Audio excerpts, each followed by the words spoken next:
déjà combien de personnes il y aura sur le voyage que vous prévoyez? 4 personnes. 2 adultes et 2 enfants, d'accord. Quel âge les 2 enfants? Bien. Est-ce que vous avez déjà une période à laquelle vous savez que vous souhaitez partir?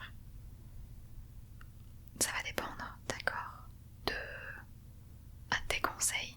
Je serai certainement pleine de bons conseils. Dites-moi,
immense. Chaque parc aquatique est immense et l'un des parcs aquatiques, que je dise pas de bêtises, Typhoon Lagoon, est thématisé sur le thème plage, île paradisiaque, etc.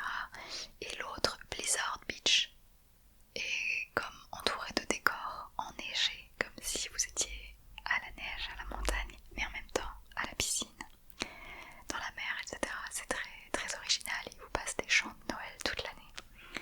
Dans chaque parc aquatique, on retrouve des grandes piscines, il y a une piscine à vagues absolument énorme et des toboggans pour tous les goûts. Des petits froussards comme moi, jusqu'aux grands aventuriers qui vont se faire des toboggans seuls ou en famille. Il y a évidemment de quoi se restaurer, des boutiques, etc. Ça c'est vraiment le gros de ce qu'il y a à faire. À ça on peut ajouter le Disney Spring, c'est l'équivalent de notre Disney Village. Enfin, quand je dis l'équivalent, notre Disney Village en France c'est juste une rue de commerce et de boutiques.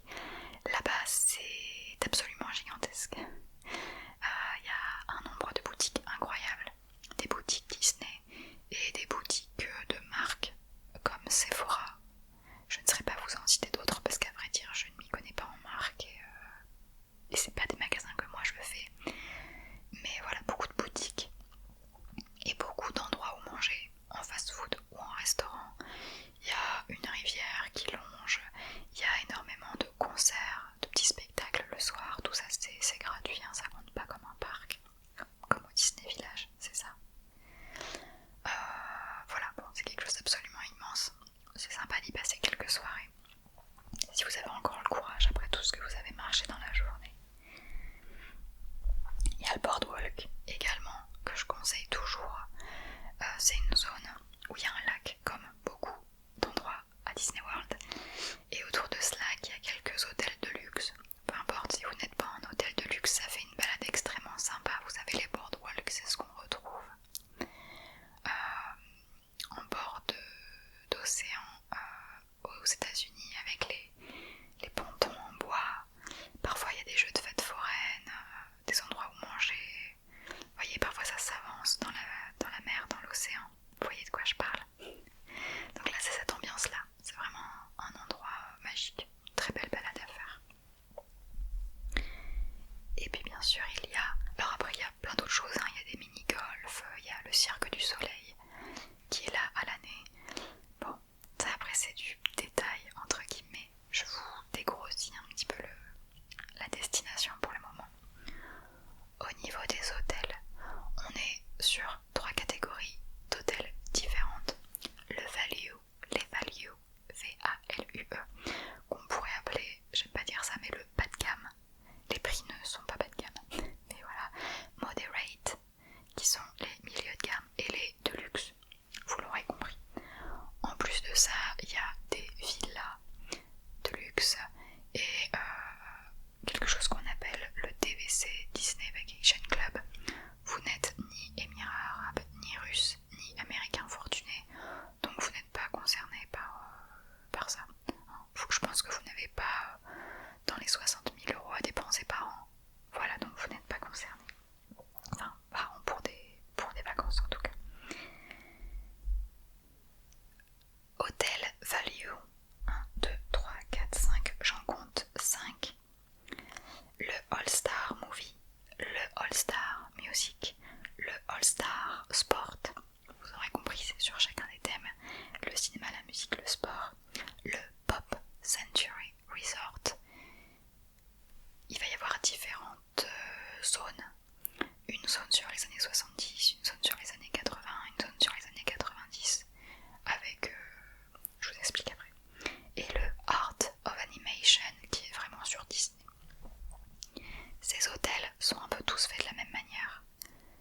Il n'y a pas énormément de végétation, on n'est pas dans le détail, c'est plutôt grossier, on est sur des motels on pourrait dire un petit peu. Et dans chacun de ces hôtels en fait les décors ce sont des statues gigantesques. De mémoire je n'en ai fait aucun. Dans le Pop Century Resort il me semble qu'on trouve, mais j'ai un gros doute sur ce que je vais dire, une dictée magique. C'est un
je pense à la fois mexicain et espagnol. Peut-être que c'est que l'un des deux, mais ça fait un peu un mélange mexicain-espagnol. Selon moi, le plus bel hôtel des 4 que je viens de vous dire. Là, on est beaucoup plus dans du détail, dans de la végétation, dans... Voilà, il n'y a pas des grosses statues, on n'est pas dans quelque chose d'un peu plus cheap, comme le serait les Value. Après, c'est une question de goût, il y a des gens qui adorent les Value. On n'est pas dans du Disney pétant. On va voir quelques touches, mais c'est très discret. Hein. Si je vous montre les photos, vous ne savez pas particulièrement de base qu'on est dans un hôtel Disney. En France, c'est un peu ça aussi. Hein. Vous allez au Cheyenne, vous allez alors à l'hôtel Marvel du coup si, mais au Cheyenne, au Sequoia Lodge, il n'y a pas du Disney qui vient partout dans vos yeux et vos oreilles. Ensuite, il y a les hôtels de luxe. Et là, on passe vraiment à une catégorie largement supérieure au niveau des prix. Vous avez le Polynesian, sur le thème de la Polynésie, le Contemporary, qui, à l'époque, était un peu l'hôtel du futur, mais vous savez, tout ce qui a été fait dans une vision futuriste, une fois que les années avancent, c'est toujours un peu étrange. Donc c'est un thème un peu particulier. Le Grand Floridian, qui ressemble énormément à notre Disneyland Hotel avant qu'il soit rénové. C'est un style victorien si je ne dis pas de bêtises. L'Animal Kingdom Lodge, qui est clairement en rapport avec le parc Animal Kingdom et qui est donc thématisé sur l'Afrique, l'Asie, mais surtout l'Afrique je dirais. Il est magnifique. Il y a le Fort, excusez-moi pour la prononciation, Wilderness, qui serait un petit peu comme notre Sequoia Lodge mais en deluxe. Et il y a 3 hôtels autour du lac dont je vous parlais, dont la promenade est sympa. Il y a l'hôtel Boardwalk Inn, le Beach Club et le Yacht Club. Voilà, 3 hôtels de luxe qui font partie d'une thématisation boardwalk de manière globale, qui sont vraiment très beaux. En général, on choisit son hôtel selon son budget. Donc ça voilà, faudra que je vous montre, que je vous fasse des simulations pour différentes catégories. Mais on choisit, voilà, si vous avez les moyens pour un moderate, on approfondira les décors des moderates et vous pourrez choisir comme ça ce qui vous plaît le plus. Si c'est value, pareil, si c'est de luxe, pareil, mais ça permet de bien élaguer déjà dans un premier temps vos possibilités, vos choix possibles. Vos possibilités, c'est pareil. Alors ensuite, une question importante qui se pose, c'est combien de jours nous allons partir, n'est-ce pas? Vous avez lu plusieurs choses à ce sujet. J'ai des personnes qui vont en Floride et qui ne veulent pas faire que du Disney, qui veulent passer aussi à Miami, qui veulent passer à Cap Canaveral, là où il y a le lancement des fusées, et qui me demandent le moins possible de jours à Disney World. Dans ce cas-là, le grand minimum c'est 4 jours, un jour par parc, si on compte que les parcs principaux. Là, on ne profite pas de l'hôtel, hein, clairement, on est dans les parcs toute la journée, c'est très fatigant, mais ça vous donne déjà un aperçu de Disney World. Par contre, c'est vraiment très fatigant, hein, 4 jours de parc, de l'ouverture à la fermeture pour pouvoir bien en profiter, et vous n'aurez pas le temps de tout faire. Ensuite, il y a ceux qui partent 8 à 10 jours, parce qu'ils veulent un peu plus profiter de l'hôtel, prendre un petit peu de repos, par exemple le matin au parc, l'après-midi détente, piscine, sieste, restaurant, etc. D'accord? Là on est plutôt sur du 8-10 jours. Ouais, vous commencez à trouver ça étrange. Il ne faut surtout pas comparer Disney World et Disneyland Paris. Personnellement, jamais je ne passerai 8 à 10 jours à Disneyland Paris. Ça me paraît, même en profitant de l'hôtel, c'est pas... Parce que l'hôtel, bon bah il y a la chambre, la piscine, mais voilà, il n'y a pas d'extérieur, pas de balade. Donc oubliez tout ce que vous savez sur Disneyland Paris. Et ce que font beaucoup de gens qui y retournent ou de gens qui connaissent, c'est 2 semaines. Voilà, carrément partir 2 semaines. Vous partez, vous décollez un samedi matin de France, vous arrivez là-bas le samedi soir,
Universal qui sont à 40 minutes de route.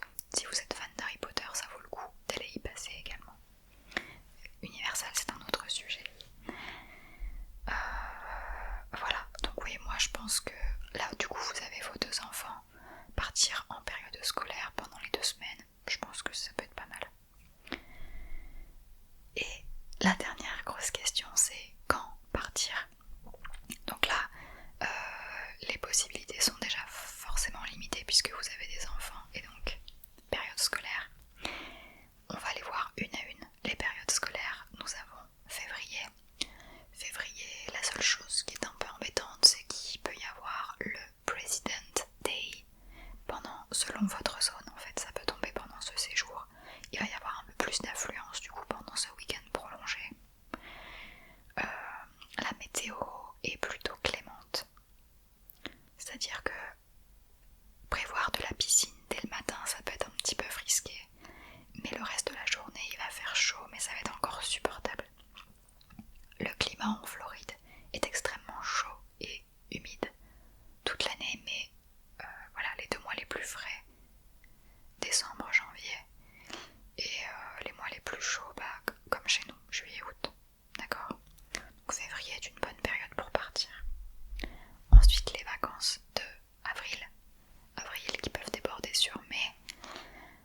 Attention à quand tombent les vacances scolaires